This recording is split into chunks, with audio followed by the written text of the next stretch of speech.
Di gang kecil sebuah desa di Jawa Tengah, hidup seorang gadis kecil bernama Aulia. Umurnya baru 10 tahun, tubuhnya kecil, kulitnya sawo matang. Wajahnya lugu namun matanya menyala penuh semangat. Setiap hari, setelah pulang sekolah, Aulia membantu ibunya berjualan gorengan. Bukan dengan gerobak besar, tapi hanya keranjang plastik yang digendong keliling kampung. Ia tidak pernah mengeluh. Di antara panas dan lelahnya berjalan, Aulia selalu membawa satu buku kecil lusuh dan nyaris sobek. Buku itu berjudul Bahasa Inggris Dasar untuk Anak-anak. Ia mendapatkannya dari tumpukan barang bekas di pasar malam. Sejak saat itu, hidupnya berubah. Aulia mulai belajar sendiri. Tiap malam, di bawah cahaya redup lampu minyak, ia membaca dengan mulut koma kamit. Ia tidak paham semua artinya, tapi ia menyalin, menghafal, menonton YouTube dari HP Jadul Warung Kopi. Ia tertarik bukan pada grammar, tapi pada impian. Ia sering menonton anak-anak luar negeri berpidato tentang mimpi, keadilan, pendidikan, perdamaian. Dalam hatinya ia berbisik, kalau mereka bisa bicara untuk dunia, kenapa aku tidak? Hari demi hari, Aulia berlatih. Ia berdiri di depan kaca kecil kamar mandi, menirukan gaya bicara tokoh-tokoh dunia. Ia menulis pidatonya sendiri di buku tulis kosong. Saya Aulia, anak penjual gorengan, tapi saya punya hak untuk belajar. Teman-teman saya juga, kita semua punya mimpi. Dunia harus mendengar suara anak-anak kecil dari kampung seperti saya. Awalnya, orang-orang menganggapnya aneh, bahkan ibunya sempat melarang. Aulia, kamu capek, bantu ibu aja. Nggak usah aneh-aneh. Tapi Aulia tersenyum.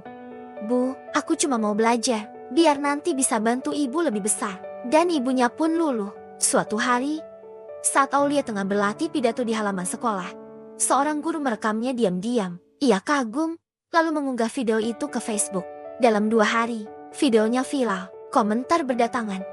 Siapa gadis ini? Anak desa kok bisa begini? Ini baru anak hebat. Tak lama, media lokal datang, disusul media nasional. Bahkan, email dari sebuah organisasi internasional masuk ke sekolahnya. Isinya, kami mengundang Aulia untuk hadir dan berbicara dalam sidang anak dan pendidikan dunia di markas besar PBB, New York. Tangis pun pecah di rumah kecil Aulia. Ibunya memeluknya erat. Guru-gurunya terharu.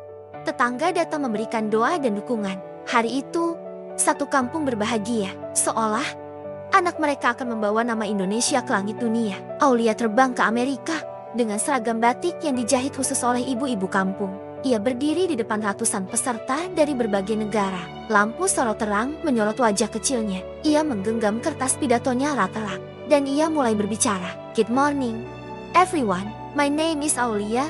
I come from a small village in Indonesia. I am not from a big school or a rich family.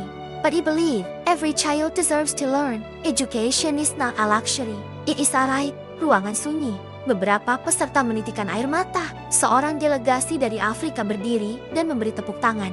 Disusul seluruh ruangan. Standing ovation. Dunia tak hanya mendengar, dunia merasakan. Hari itu, Aulia membuktikan bahwa perjuangan bukan soal kekuatan, tapi soal keberanian untuk bermimpi.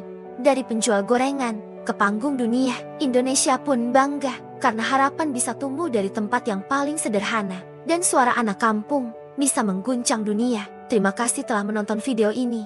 Jangan lupa like, subscribe, dan bagikan cerita inspiratif ini ke teman-teman kalian. Sampai jumpa di video berikutnya.